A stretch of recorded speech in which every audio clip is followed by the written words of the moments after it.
Bismillahirrahmanirrahim. Assalamualaikum warahmatullahi wabarakatuh. Alhamdulillah wassalatu wassalamu ala Rasulillah Sayyidina wa Maulana Muhammad ibni Abdillah wa ala alihi wa sahbihi wa mawala. Amma ba'du. Rabbi yassir wa la tu'assir, Rabbi tammim bil khair, ya Fattah ya Alim. Iftah lana futuhal arifin, la hawla wa la quwwata illa billahil aliyil azim. Teman-teman semua, bagaimana kabar kalian? Semoga dalam keadaan sehat walafiat, dijauhkan dari berbagai macam bala, musibah, bencana, dan khususnya dijauhkan dari virus COVID-19 yang sedang melanda dunia saat ini. Amin ya rabbal alamin. Baik, teman-teman, pada video kali ini saya akan membahas tentang pembahagian isim jika dilihat dari sisi kekhususan isim tersebut. Maka jika dilihat dari sisi itu, isim terbagi kepada dua. Yang pertama disebut dengan isim nakirah, yang kedua isim ma'rifah. Adapun isim nakirah yaitu ismun yadullu ala ghairi muayyinin, isim yang menunjukkan atas sesuatu yang tidak ditentukan atau kepada yang umum, ya. Isim nakirah juga ada yang definisikan sekaligus memperkenalkan isim nakirah itu sendiri dengan pengertian bahwa isim yang bisa dimasuki oleh alif dan lam atau al.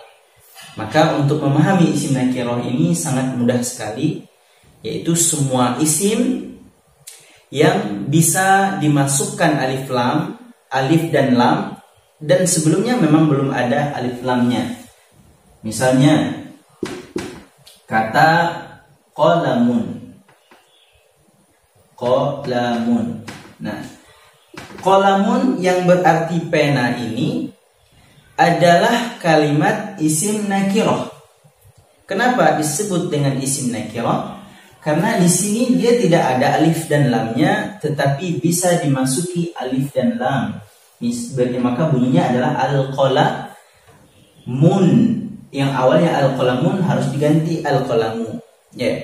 Jadi ketika bisa masuk alif lam, disitulah isim nakirahnya. Tapi kalau sudah ada alif lamnya, nanti akan kita bahas secara khusus termasuk dalam isim ma'rifah. Begitu juga kata misalnya baitun, bisa masuk alif lam, maka berubah menjadi al-baitu. Faslun, masuk al-faslu. Kitabun, masuk al-kitab. Nah, itu semua isim nakirah yang enggak ada alif dan lam. Nah, dari segi makna dia ghairu muayyin, tidak dikhususkan, tidak ditentukan, atau bisa bermakna umum. Misalkan orang mengatakan kata rajulun, laki-laki. Nah, ketika seseorang mengatakan rajulun, laki-laki, maka nggak ditentukan laki-laki mana yang dimaksud. Ya, laki-laki secara umum. Ya, baitun, rumah, nggak tahu rumah mana yang diinginkan karena menggunakan isim nakirah. Maka saya rasa cukup simpel sekali untuk mengenal isim nakirah tersebut. Berlawanan dengan isim ma'rifah, maka isim ma'rifah itu ismun yadullu ala muayyinin, isim yang menunjukkan atas makna tertentu atau isim yang memiliki makna khusus, seperti kata ar-rajulu, ya, ar-rajulu. Nah, kalau nakirah itu rajulun. Nah, ketika ar-rajulu berubah menjadi ma'rifah. Rajulun nakirah, ar-rajulu ma'rifah. Baitun nakirah, al-baitu ma'rifah. Faslun nakirah, al-faslu ma'rifah. Nah, tetapi tidak hanya itu saja isim ma'rifah. Isim ma'rifah itu memiliki banyak sekali bagiannya. Ada ulama yang menyimpulkan isim ma'rifah itu terbagi pada 5, tetapi ada juga yang mengatakan 7. Pada kesempatan ini saya membagi isim mengikuti pendapat ulama yang mengatakan isim ma'rifah terbagi kepada 7. Adapun yang pertama yaitu isim mausul. Disebut dengan isim mausul. Nah, simpelnya isim mausul ini sudah dibuat ketentuannya, sudah baku ya. Misalnya isim mausul itu apa? Allati, allatani, allatan, al-ula, allai, dan seterusnya. Ini isim mausul ya. Alladzi, misalnya Al-Quran itu ya ayyuhalladzina amanu, ya ayyuhalladzina kafaru. Nah, kata alladzi itu isim mausul. Banyak, ada beberapa hal isim mausul. Barangkali ada video khusus yang akan membahas tentang isim mausul. Yang kedua, isim isyarah.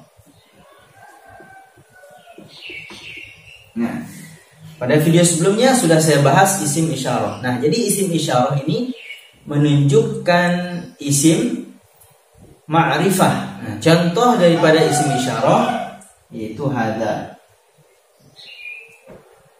hadhihi. Nah, ini isim isyarah. Jadi isim mausul, isim isyarah itu termasuk isim ma'rifah karena dia dengannya akan mengkhususkan kalimat tertentu. Ya ayyuhalladzina amanu, hai orang-orang yang beriman. Ketika menggunakan yang berarti mengkhususkan kepada sesuatu yang dimaksud. Rumah yang mana? Yang itu. Begitu juga dengan isyarah. Misalnya ditunjuk qalamun, pena secara umum, maka termasuk isim nakirah. Tetapi kalau sudah pakai hadza qalamun, maka sudah jelas dikhususkan penanya, pena yang ini yang dimaksud. Ya, begitu. Selanjutnya yang ketiga, dhamir. Dhamir ini bahasa lainnya adalah kata ganti. Ada banyak dhamir dan juga sudah dibuat ketentuannya. Misalnya huwa, huma, hum, ya, huma, hunna, anta, antuma, antum, anti, antuma, antunna, ana, nahnu. Itu dhamir marfu, ada dhamir mansub, ada dhamir majrur. Terkait dhamir barangkali ada video khusus yang akan menjelaskannya. Kemudian yang keempat, alam atau disebut isim alam. Isim alam ini maksudnya adalah nama orang atau nama negeri. Nah, ketika seseorang menyampaikan nama seseorang, maka itu mema'rifahkan atau mengkhususkan orang tersebut. Misalnya Ali, ya, sudah jelas yang dimaksud itu Ali, bukan Abu Bakar, bukan Umar, bukan Utsman. Atau ketika orang mengatakan Mekah, jelas yang dimaksud adalah kota Mekah, bukan Bandung, bukan Surabaya, bukan Jakarta, atau di tempat-tempat lainnya, ya, gitu. Semua nama tempat, nama kota, nama daerah, nama orang, nama negara itu termasuk isim alam, sudah dikhususkan.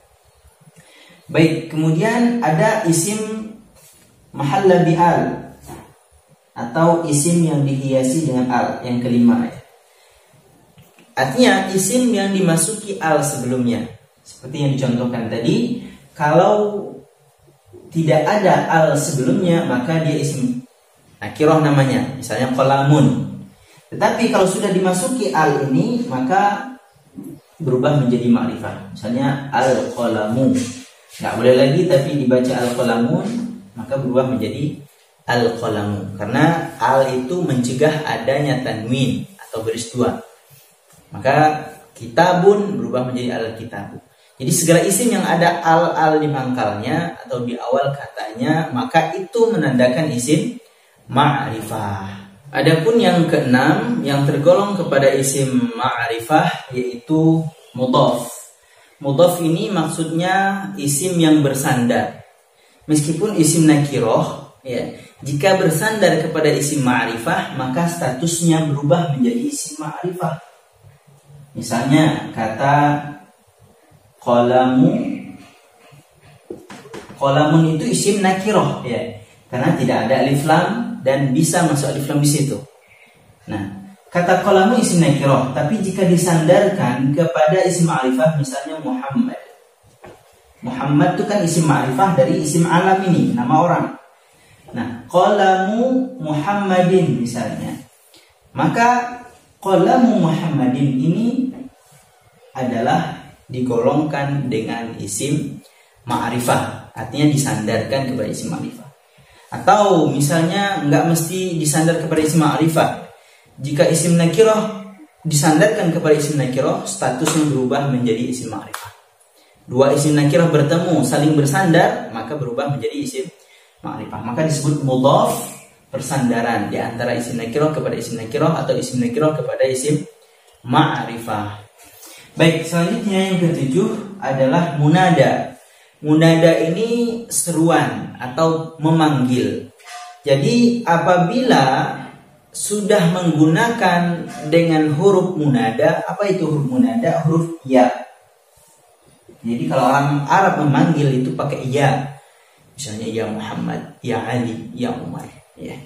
Nah, jadi isim nakirah jika dimasuki oleh munada atau huruf panggilan, maka dia akan berubah menjadi ma'rifah. Misal daripada isim yang munada, yaitu kata ya yang kemudian disandarkan dengan isim nakirah, maka isim nakirah itu spontan berubah menjadi ma'rifah. Misalnya kata ya rajul, ya ini munada, huruf nida, harfun nida, huruf untuk memanggil.